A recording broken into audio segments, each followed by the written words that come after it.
ayat 274. Coba ulangi yang udah dibahas tadi hukum tajwidnya. Alladzina, di sini terdapat hukum matabi'i. Kemudian yunfikuna terdapat berapa hukum? Dua. Satu hukum ikhfa akrob. Yang kedua hukum matabi'i. Amwalahum, di situ terdapat berapa hukum? Satu matabi. Kemudian lahum bil laili, di situ terdapat berapa hukum? Dua. Pertama hukum ikhfa sabawi, yang kedua hukum al ta'rif samsiyah. Lahum bil laili wan nahar. Di situ terdapat berapa hukum? Tiga. Pertama al ta'rif samsiyah, yang kedua nun gun, yang ketiga matobi'i wan nahar. Itu nunnya apa? Nun gun. Nun guna disebut juga nun musaddada karena nunnya bertasdid.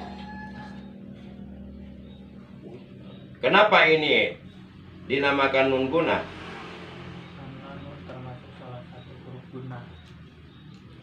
Karena nunnya wajib digunakan atau ditahan. Nahannya berapa alif? Satu alif, dua harakat, bukan dua alif, empat harakat berarti. Satu alif, dua, dan sambil didengungkan. Wan,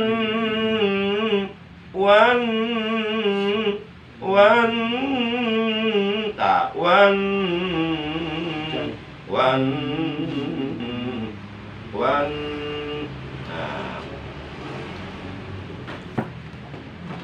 Nah, enggak. Lumayan, hujan. Ya, angkatan enggak. Hujan ya.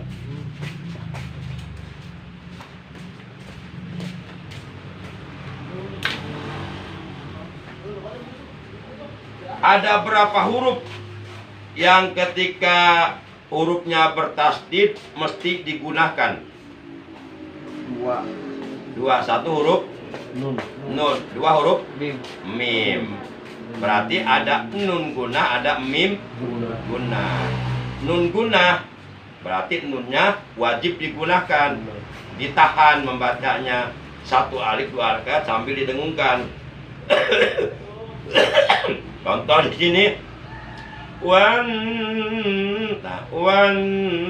Yang kedua mim guna, berarti huruf mimnya wajib digunakan, ditahan satu alif, dua harakat. Contohnya amma yatasaalun,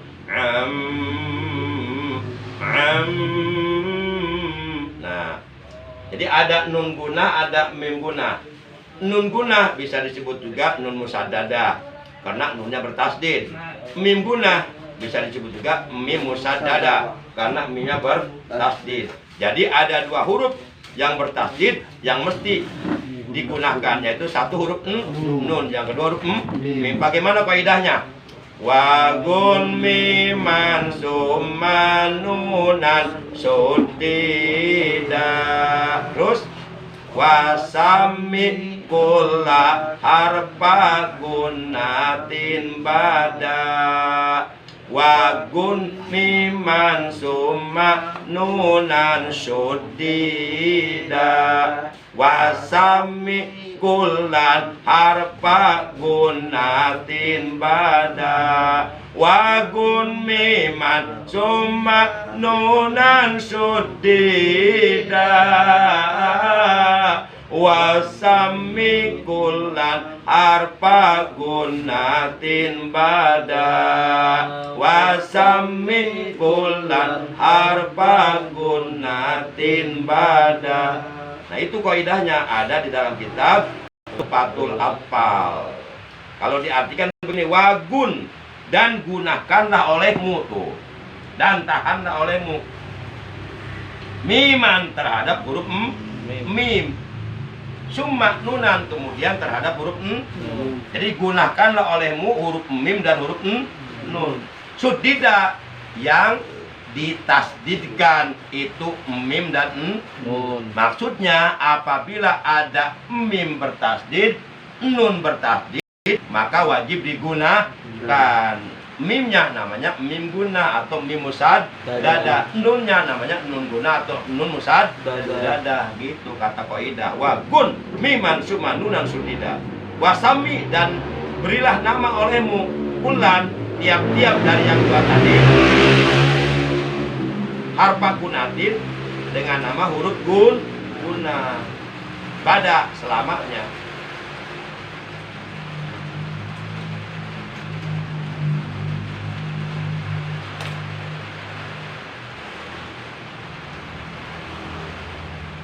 Wan nahari.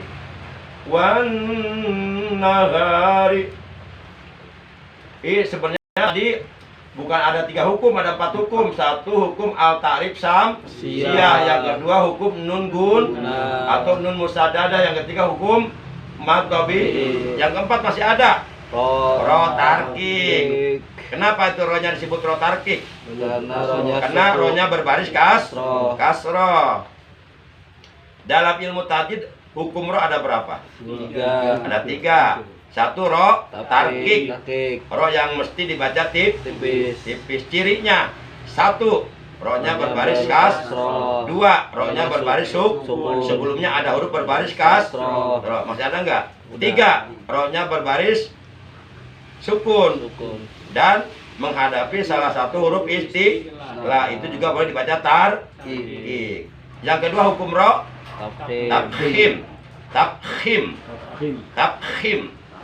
bukan takhim. Kamu takhim mah buat taksirohim. Jadi jangan sampai salah nyebut. Takhim. Soalnya dulu ada pernah salah nyebut. Ro apa itu? Ro takhim jenah. Namun takhim buat taksirohim atau takhim. Ro yang mesti dibaca cirinya 1 rohnya berbaris fathah, 2 rohnya berbaris dom, 3 rohnya sukun sebelumnya huruf berbaris fathah, 4 rohnya sukun sebelumnya huruf berbaris doma, 5 rohnya sukun dan menghadapi salah satu huruf istilah. Itu hukum roh yang kedua. Hukum roh yang ketiga ro tarkik artinya apa? Roh tersebut boleh dibaca tarkik, boleh dibaca tipis. Syaratnya apa? Apabila roh tersebut sukun dan menghadapi salah satu huruf istilah. Huruf istilah ada berapa? 6, 7. Ada 7. Apa saja? Kho, sod, dod, gin, to, jo. Itu huruf istilah.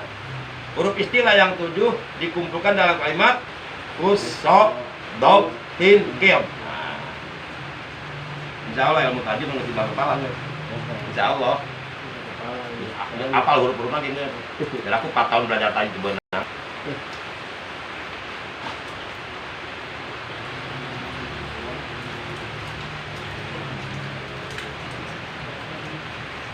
Nah, berarti di situ ada bukan 3 hukum, 4 hukum ya. 1 al-ta'rif samsiyah, 2 nun guna, 3 matobi, 4 rotar.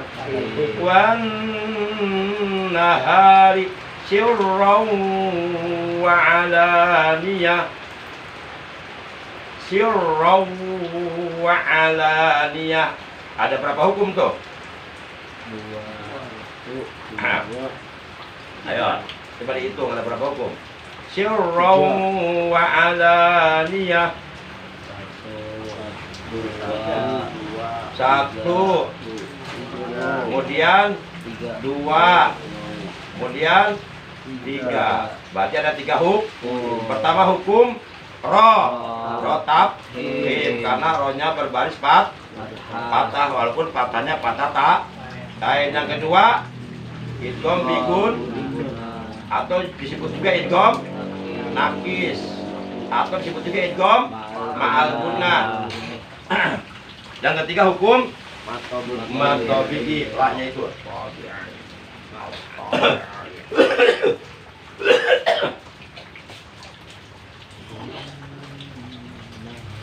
Ambil minum kopinya tuh. Nyantai ini mah. Ngaji sersan. Padahal nih kopinya diminum padahal nih. Sekarang pembahasan tajwid. Bukan lagi baca Quran, lagi membahas ilmu tajwid yang ada dalam Quran. Jadi sirro. Jadi rohnya ditabimkan ya, jangan sirro, tapi sirro ditebalkan. Sirro. Jadi kedengaran seperti orang cadel. Apa cadel bahasa Indonesia? Pelat. Hah? Bahasa Jepangnya pelat. Pelat. Iya. Sirro. Jangan sirro. Jangan, tapi sirro alaniyah.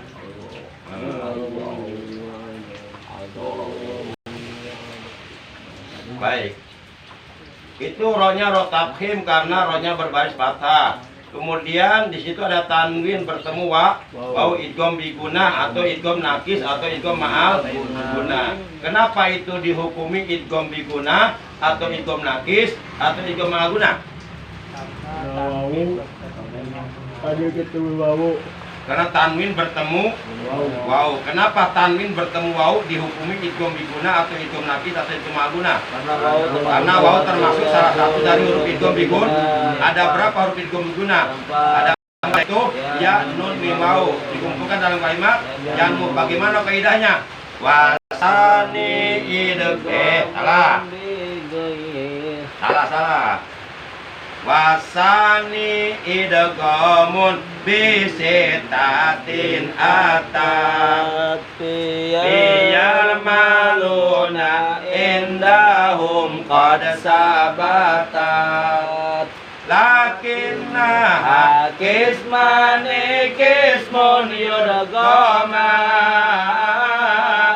bihi bigunnatin biyan mu'lima bihi bigunnatin biyan mu'lima illa ijakana bikil matin fala todagim ka dunya sumasin wanin tala wasani idghamun bi ghairi gunna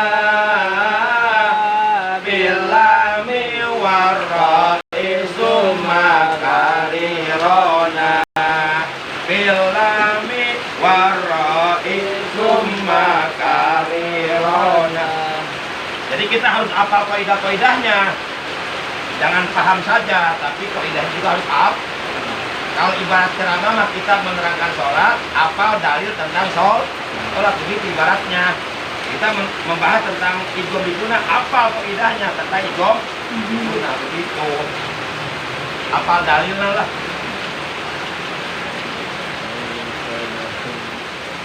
Jadi dalam pasal nun mati dan tanwin kan ada 4 hukum. 1 hukum idgham, 2 hukum idgham, 3 hukum iqlab, 4 hukum idgham. Dalam pasal nun mati dan tanwin idgham terbagi 2. 1 idgham bigun atau idgham nakis atau idgham ma'al gun. Idgham biguna hurufnya ada 4, yaitu iya, nun, mim, wau.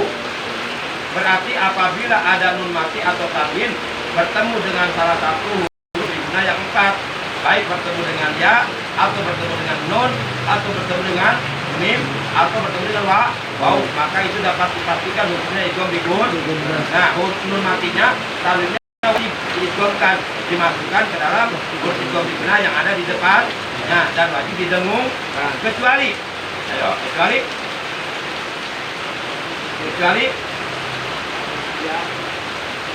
kecuali nun matinya besar, kecuali apabila berada dalam satu kalimat, maka nun matinya tidak boleh diidghamkan ke dalam huruf idgham biguna yang ada di depannya, tapi wajib diizhar, dan namanya juga bukan idgham biguna tapi namanya izhar mutlak.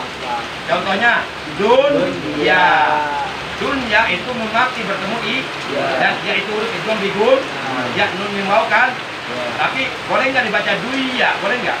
Nggak boleh. Kenapa alasannya? Satu kalim. Nah ini berarti pengecuali. Bagaimana kaidahnya? Lakin illa kana ida kana bikil matin pala kadunya sumasin walin tala. Nah itu kaidahnya. Illa kecuali itu kan. Ija apabila ija kana terbukti bikil matin dalam satu kali para tunjim, maka kamu jangan mengidgomkan. Jadi nun matinya jangan diidgomkan ke dalam huruf iya yang ada di depan. Para tunjim kadunya, contohnya seperti apa dunya, enggak boleh dibaca duya. Cuma sin wanin tala. Kemudian karena terbatas sin wanun.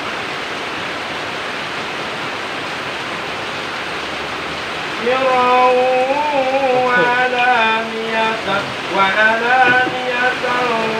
Betul ya?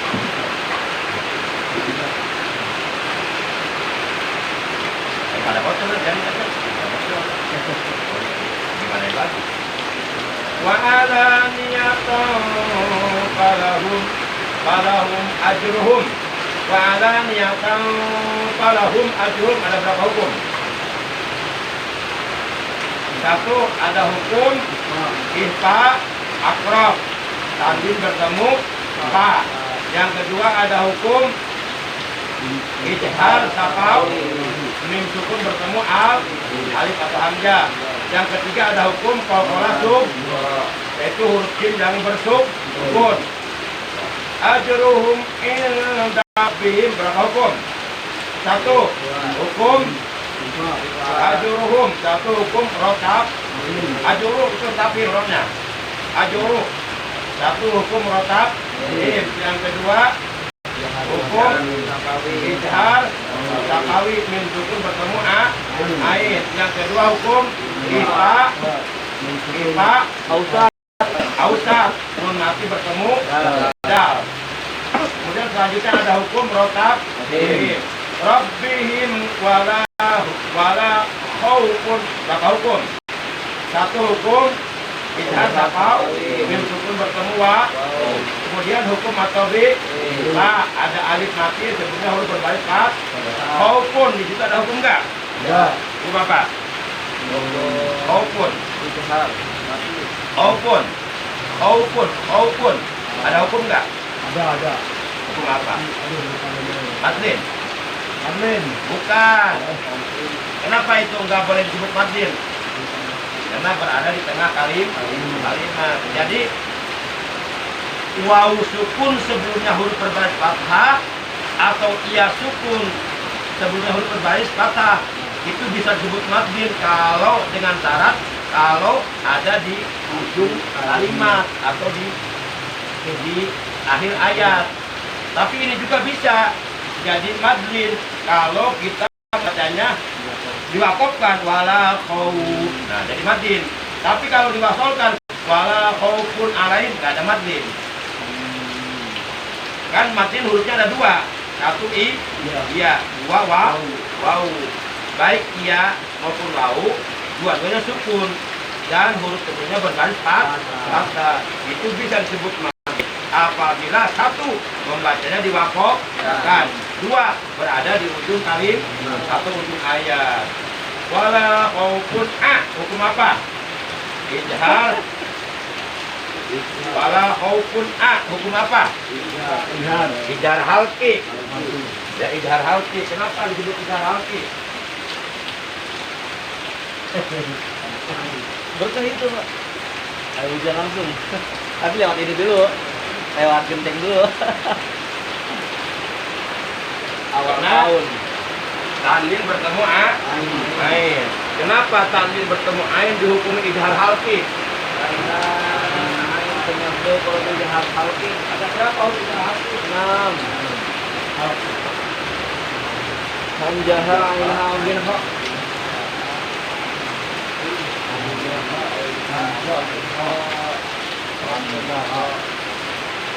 Ada 6 hamzah ain ha bin. Huruf ijhar halqi yang 6 dikumpulkan dalam kalimat ini ya.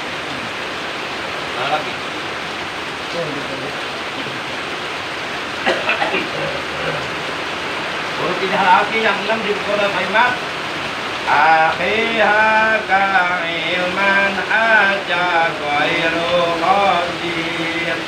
Akhiha ka ilman aja ghairu qadir. Akhiha ka ilman aja ghairu qadir. Akhiha ka ilman aja ghairu qadir.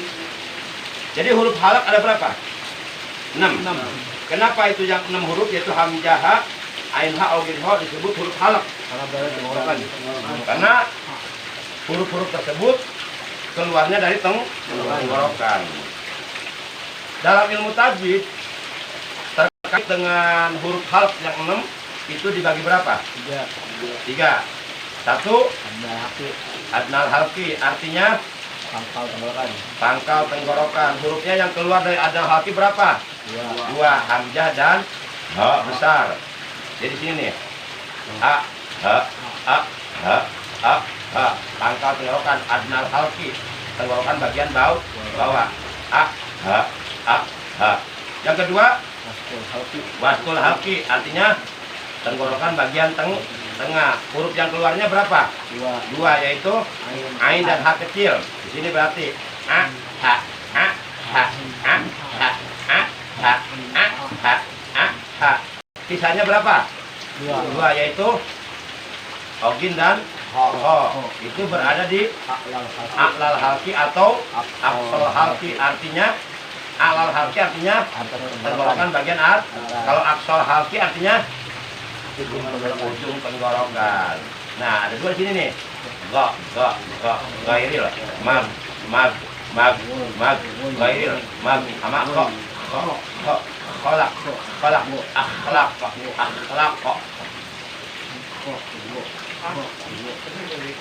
Lalu sekali kontahan.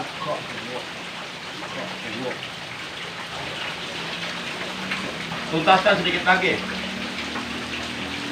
Wala khaufun 'alaihim wala hum yahzanun.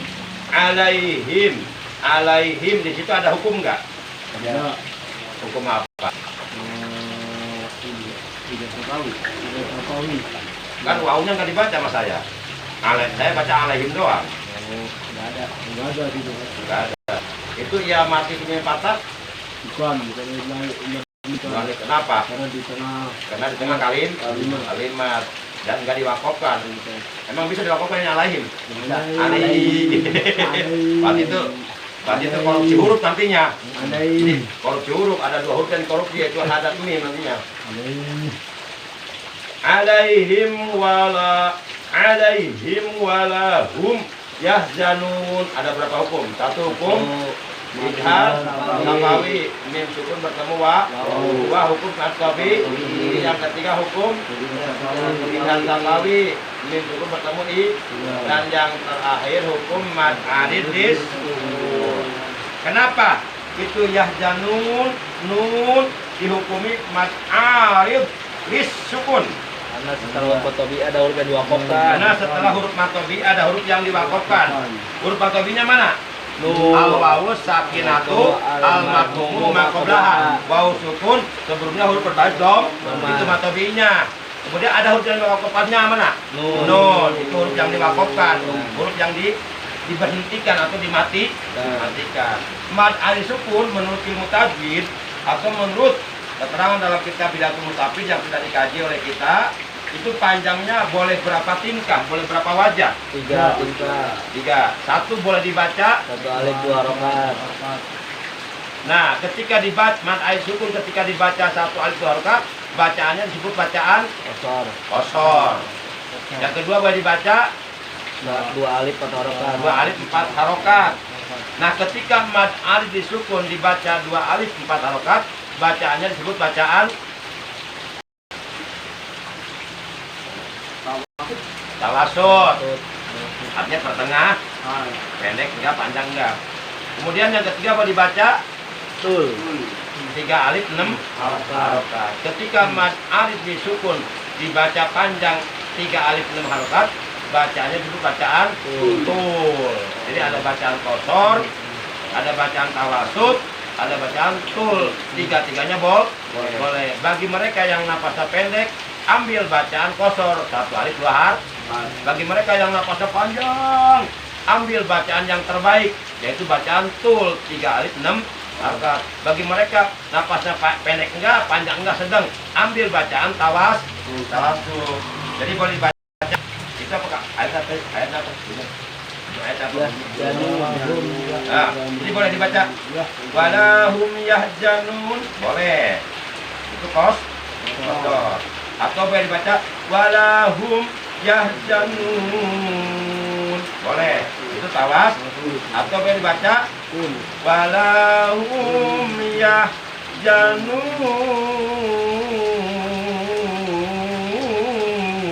Itu bacaan tul. Wallahu a'lam bishawab. Shadaqallahu maulana al-aliyyul karim.